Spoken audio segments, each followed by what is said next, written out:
Everybody good? Everybody good? Okay, so again, thank you. Good morning. Our hearts continue to go out to the families and everybody involved in this tragic incident. There's been substantial work done on the site, and you're going to see a fair amount of folks update you today. Again, I want to express my care and concern and heartfelt to the families and friends. I can't express that enough. I want to thank and my gratitude to Chief Halloran and his folks for the meticulous caring work they've been doing and continue to do, handling and concentrating on caring for the dignity of what they do. I can't express my thanks enough, sir.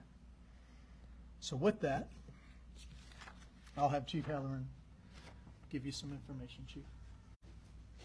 Thank you so much. Good morning. Update on the situation just down the road is over the weekend, crews have worked very diligently and carefully and respectfully for the task at hand. In doing so, we've had the good fortune of working through the process and giving some closure to some families. As such, as we come into today's operations, following the goals and objectives by the command staff of the city and the incident management team, in all hopes, it looks like we'll be wrapping things up shortly. That being said, they are still working. Things are dynamic and they still could be changing. But the hopes is that we will be entering a new chapter, a new phase in the process of working through the aftermath of the collapse. We'll have questions at the end. And now have Chief Bridle come up and give you some information from his perspective on accountability. Again, Chief Bridle, Davenport Police. And again, just can't stress enough of all the work, all the effort, and everything has been brought to our community to assist us through this tragic event. And there's been a lot of progress done in the past 48 hours, as was said.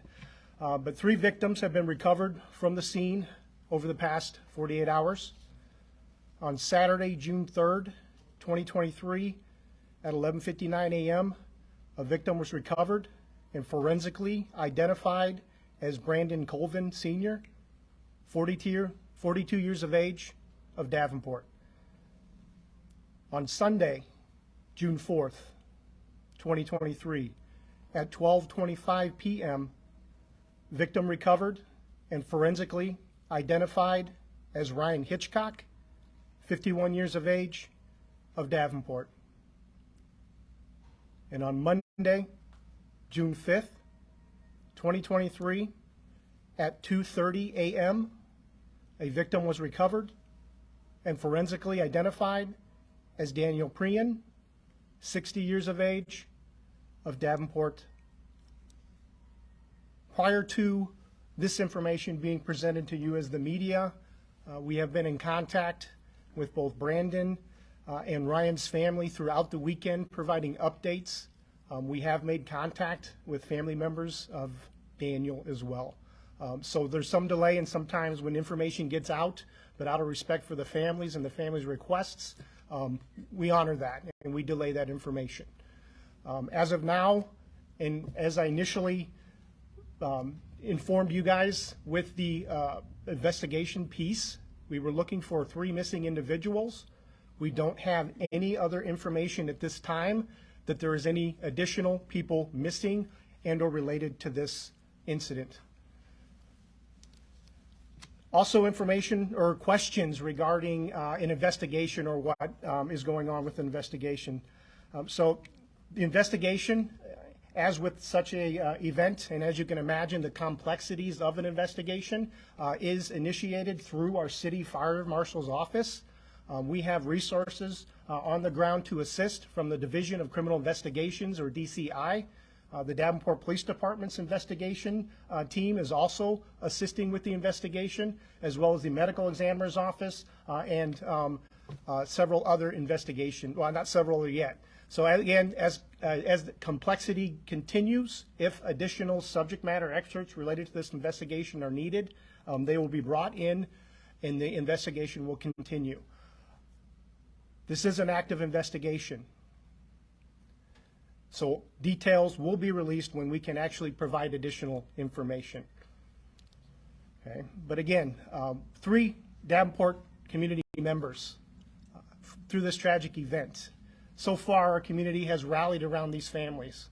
Okay, continue to honor those families, continue to respect the families and what we do and how we act accordingly, and keep them in your thoughts and prayers. Thank you. Thank you, Chief. We'll now be followed by the incident management team, Chief Brian Van Wickle. Sir. Good morning. Late last week, the Northwest Illinois Incident Management Team was requested from the City of Davenport through the Scott County Emergency Management Agency to come in and assist with the operations. Since we've been on the ground last week, our primary objectives have been overall site safety for not only the first responders and contractors, but as well as those that are in the area as well through dust and debris removal. Additionally, we've been tasked with overall operational picture that's combining again the private and public contractors and people that are on site, and we're also coordinating all of the logistics that are requested to come on scene. So that's been our primary focus since we got on site late last week. We'll continue to be here to support those efforts throughout the week. Thank you. Thank you, sir. Thank you, everyone. So I'll just give a couple quick statements, and then I'll take a couple questions because I have to go right away to brief the governor, who is here. There have been inquiries regarding the 911 call that was placed on Saturday. Want to ensure the public that we are looking into this. Right now, as I'm sure you can understand, our focus has been on the families of the victims and the ongoing recovering efforts. Our focus is still on recovery, but as you heard, there's a potential for transition. Workers, and I can't thank them enough again, going meticulously through all the material. Once that is completed, we'll work with our contractor and a plan for the safe dismantle of parts of the building. We're working with multiple structural experts from all around the country to understand how best to proceed and do this in a dignified manner. So I'll take a couple questions, and then I have to be up with the governor. So, Sarah.